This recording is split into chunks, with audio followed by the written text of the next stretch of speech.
Assalamualaikum warahmatullahi wabarakatuh. Sahabat-sahabat dimanapun Anda berada, semoga kebahagiaan, keberkahan, kesuksesan bersama kita, keluarga dan orang-orang yang kita cintai. Amin amin ya robbal alamin.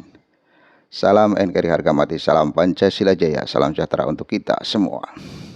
Pertemuan Ploso sudah, pertemuan Tebu Ireng sudah, pertemuan Lirboyo pun sudah, tapi kubu Rois Am tidak bergeming sedikit pun, malah membuat klarifikasi di channel CNN Indonesia, bukan di channel resmi NU. Lalu maksudnya apa ini? Kiai Miftahul Akhyar yang seharusnya tunduk terhadap saran, masukan dari kiai-kiai sepuh, termasuk dari mustasyar, meskipun secara ADART tidak mengikat keputusannya, karena memang tidak ada dalam anggaran dasar, anggaran rumah tangga. Tetapi kultur GNU adalah sami'na wa ta'na kepada kiai-kiai sepuh, kiai-kiai yang senior, kiai-kiai yang lebih berpengalaman. Di dalamnya banyak kiai-kiai yang luar biasa pengalamannya, luar biasa kealimannya, mohon maaf dibanding dengan Rais Am. Tetapi ternyata Rais Am itu kategori yang keras kepala, tidak mewarisi kultur budaya kiai NU. Sejak awal terpilih sebenarnya kita sudah punya feeling, punya firasat yang negatif terhadap beliau. Ternyata betul, keras kepala dan tidak mau mengalah. Bahkan kita harus waspadai bahwa pergerakan beliau akan kemana arahnya.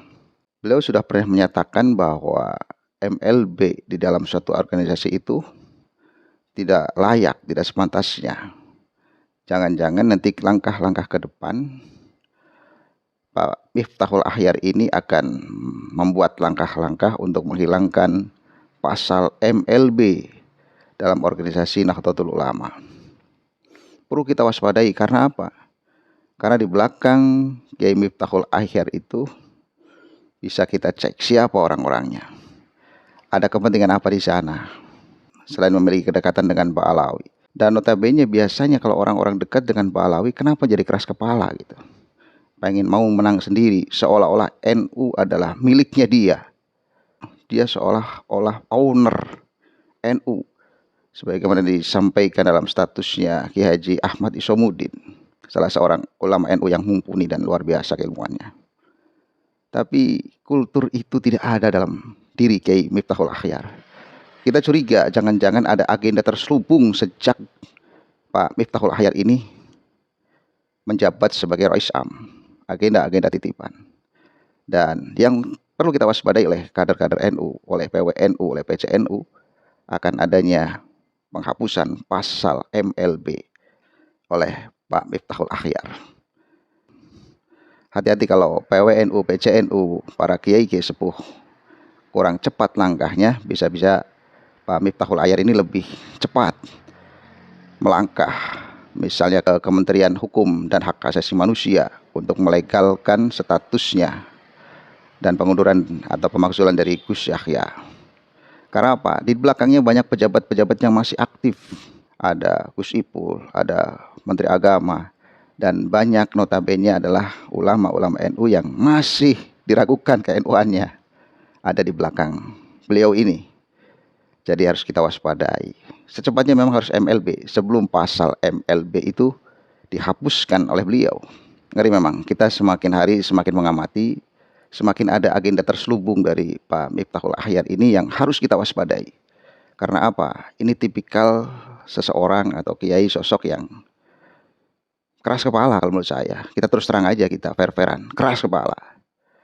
Terbukti dari pertemuan Ploso, pertemuan Tebu Ireng, pertemuan Lirboyo, musyawarah kubro oleh kiai-kiai tidak diindahkan, tidak didengarkan. Padahal dari kubu ketum Gus Yahya itu sudah siap taslim mengikuti arahan dari kiai-kiai sepuh, dari mustasyar. Sami'na wa ta'na.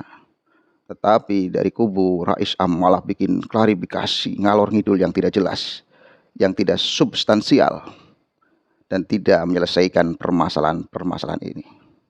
Sekali lagi, waspadalah PWNU, PCNU, kalau pasal MLB dihapuskan oleh kubu Rais Am dan harus siap-siap dengan langkah-langkah cerdas. Nah, selanjutnya mari kita simak beberapa video berikut ini.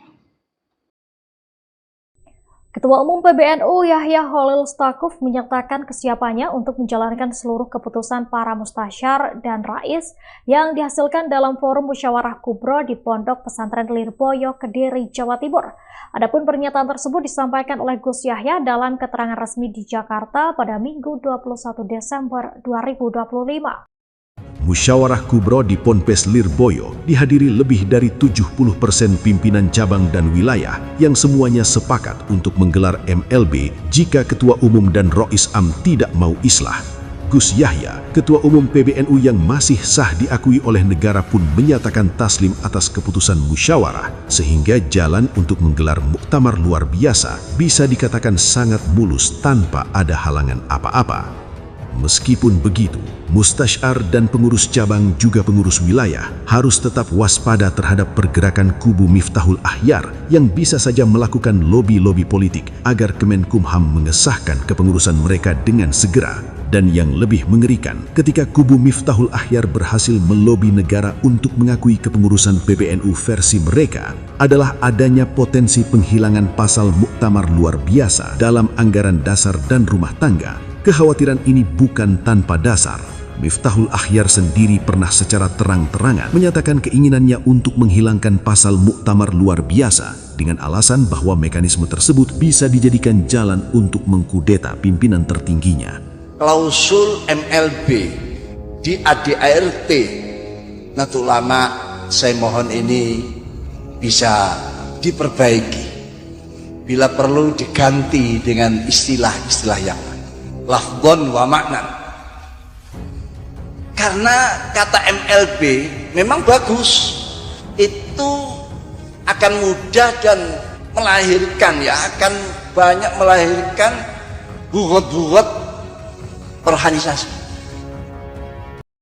Karena penyelesaiannya harus muktamar, saya kira keputusan Mubes Alim Ulama NU yang terakhir di Lirboyo paralel dengan keputusan Mubes warga NU di Ciganjur itu harus diadakan muktamar yang disetujui bersama. Jangan yang ini menyelenggarakan, jangan ini. Nah, oleh sebab itu keputusan kemarin ya sudah adakan muktamar. Kemudian muktamarnya itu adalah orang-orang yang bisa disetujui kedua pihak. Ya dipanggil lah, Bapak tidak setuju muktamar, Bapak tidak bisa loh. Ini ya menyelenggarakan, oke tanda tangan. Ini tidak bisa tanda tangan, selenggarakan muktamar. Mungkin itu jalan keluar dan semuanya harus tunduk pada keputusan bersama itu. Nah, muktamar itu silahkan mau bicara apa.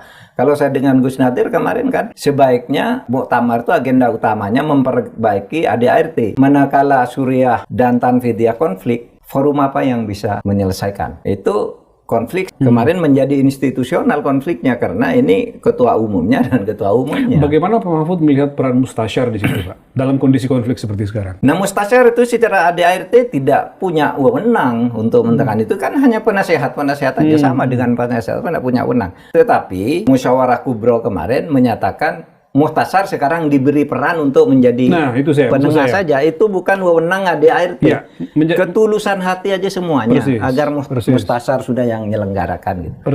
Bukan karena perintah ADART, tapi itu ketulusan hati kedua pihak ketika ADART macet tidak bisa digunakan oleh keduanya. Lalu para masyayikh itu udahlah serahkan muhtasar dulu. Tanda tangan bahwa hasil muktamar ini adalah yang disepakati oleh kedua belah pihak.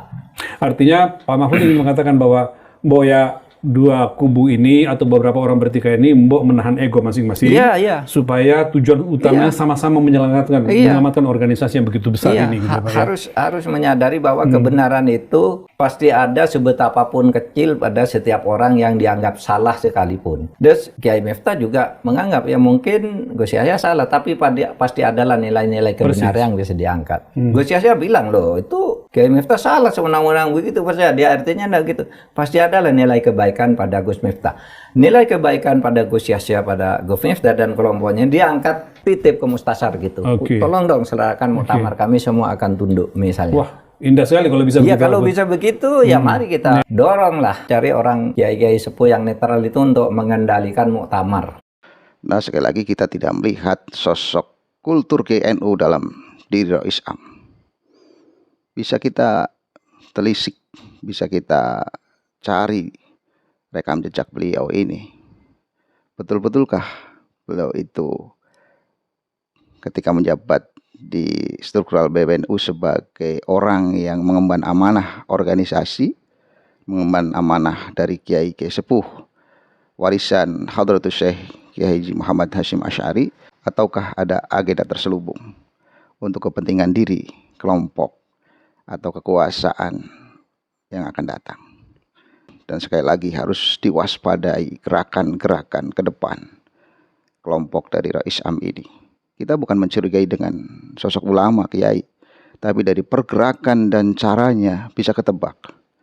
Coba bayangkan seorang pengurus ketika dinasihati, diberikan saran oleh kiai sepuh, sudah 3 tahap. Pertemuan Tebu Ireng, pertemuan Ploso, pertemuan Lirboyo tidak diindahkan sama sekali. Sekali lagi, ini bukan kultur Kiai NU. Dan harus diwaspadai waspadanya. Waspadalah, waspadalah, waspadalah. Apa yang akan terjadi kemudian hari, kita tunggu perkembangannya. Ini saja, semoga bermanfaat. Assalamualaikum warahmatullahi wabarakatuh.